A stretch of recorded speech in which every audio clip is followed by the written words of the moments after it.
प्रसंग अर्जुन को द्वारका में रहते हुए कुछ ही समय बीता था। अब उनके वनवास की अवधि भी समाप्त होने वाली थी, तो कुछ और तीर्थों के भ्रमण की इच्छा से उन्होंने श्री कृष्ण से जाने की आज्ञा मांगी। पार्थ, अभी तुम्हारे वनवास की अवधि समाप्त होने में समय शेष है और हम यदुवंशियों के महोत्सव का समय भी समीप है। श्री कृष्ण ने कहा, हम सब लोग इस शीत ऋतु के आगमन का स्वागत करते हुए प्रतिवर्ष रैवतक पर्वत पर उत्सव का आयोजन करते हैं। मेरी इच्छा है कि तुम भी इस उत्सव में सम्मिलित होकर इस आयोजन की शोभा बढ़ाओ। केशव, आपकी इच्छा मेरे लिए आदेश है, अर्जुन ने कहा। महोत्सव की तिथि समीप थी, अतः अर्जुन ने कृष्ण के आदेश को मानकर उत्सव में सम्मिलित होने का मन बना ही लिया था। कृष्ण और अर्जुन प्रतिदिन प्रभास क्षेत्र में टहलने जाते और सभी विषयों पर वार्तालाप करते रहते थे। अर्जुन ने अपने बीते 12 वर्षों के अनुभव और उपलब्धियों से श्री कृष्ण को परिचित करवाया, तो श्री कृष्ण ने भी अपने अनंत ज्ञान से उन्हें कृतार्थ किया। धीरे धीरे महोत्सव का समय आ गया। सभी पूर्ववासी आवश्यक तैयारियों में जुट गए थे। ये महोत्सव 1 सप्ताह तक चलता था, इसीलिए सब उसी के अनुसार तैयारियां करते थे। नियत समय पर सभी पूर्ववासी हर्षोल्लास से रैवतक पर्वत की ओर चल पड़े थे।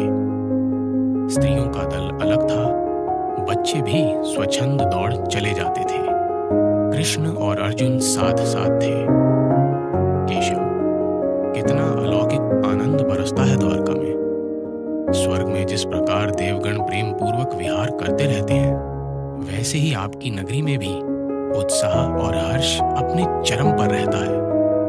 अर्जुन ने भाव विभोर होकर कहा, पार्थ, संसार में ये प्रेम ही तो वो तत्व है जो स्थायी और अटूट है। इसी से इस मृत्यु लोक में जीव को सार असार का ज्ञान होता है। एक ही समूह में रहने वाले पक्षी भी इस मूक भाषा का परस्पर व्यवहार करते हैं। केशव, कितना अच्छा होता यदि कुरुवंशी भी इस प्रेम को समझ सकते। तुम्हारा संकेत अवश्य ही दुर्योधन की ओर है पार्थ। तुम उसे प्रेम विहीन क्यों समझते हो? क्या वो अपने अनुजों से प्रेम नहीं करता? क्या वो अपने मित्र कर्ण पर अगाध निष्ठा नहीं रखता? प्रेम उसके हृदय में भी है पार्थ, परंतु उसके प्रेम पर संकीर्णता और स्वार्थपरता का प्रभाव है। उसकी दृष्टि में उसका प्रेम पाने के अधिकारी केवल वो नहीं है जो उसकी श्रेष्ठता स्वीकार करे। केशव, हम भी तो उसकी श्रेष्ठता को स्वीकार करते हैं।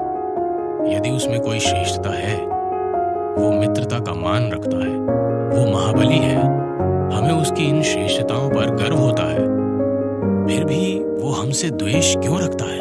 क्योंकि तुम पांडवों की श्रेष्ठता से उसे अपनी श्रेष्ठता निम्न प्रतीत होती है। इसे अपराध बोध कहो या हीन भावना, परंतु ये इस द्वेष का मूल कारण है।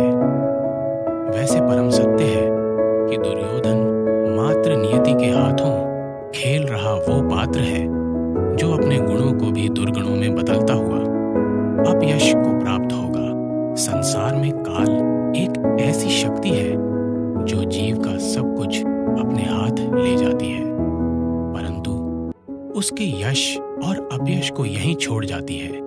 यश वालों के साथ उसका नाम भी अनुकरणीय हो जाता है, और जो अपयश छोड़ जाते हैं उसका नाम केवल उन्हीं के संदर्भ में लिया जाता है। आप सत्य कह रहे हैं केशव। नियति अवश्य ही प्रतापी भारतवंश को कुछ विचित्र दिखलाने की इच्छुक प्रतीत होती है।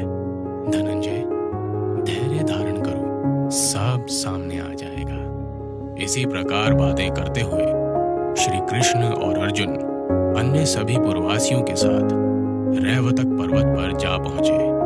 वहां वशनी, भोज और अंधक वशों के लाखों युद्ध इस महोत्सव में भाग लेने आए थे। जगह जगह शिविर बने हुए थे और महोत्सव की भव्य तैयारियां की गई थी। श्री कृष्ण के पहुंचने पर तो जैसे महोत्सव में 4 चांद ही लग गए थे।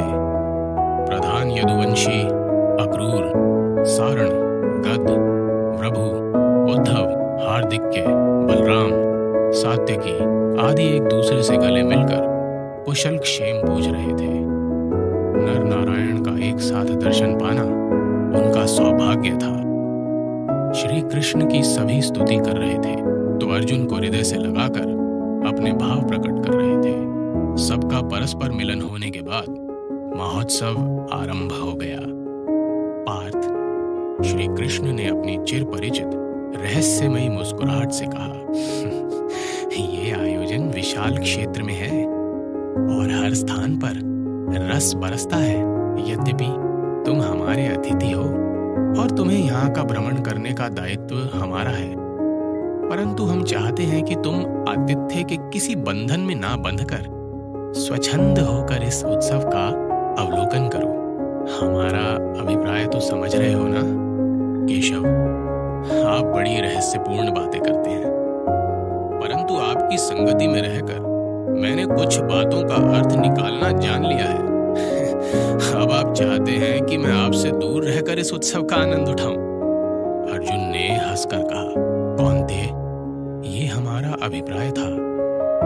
वास्तव में इस महोत्सव की मनोरमता स्वच्छंदता में ही निहित है। हमारे साथ रहोगे तो सकुचाए शर्माए रहोगे।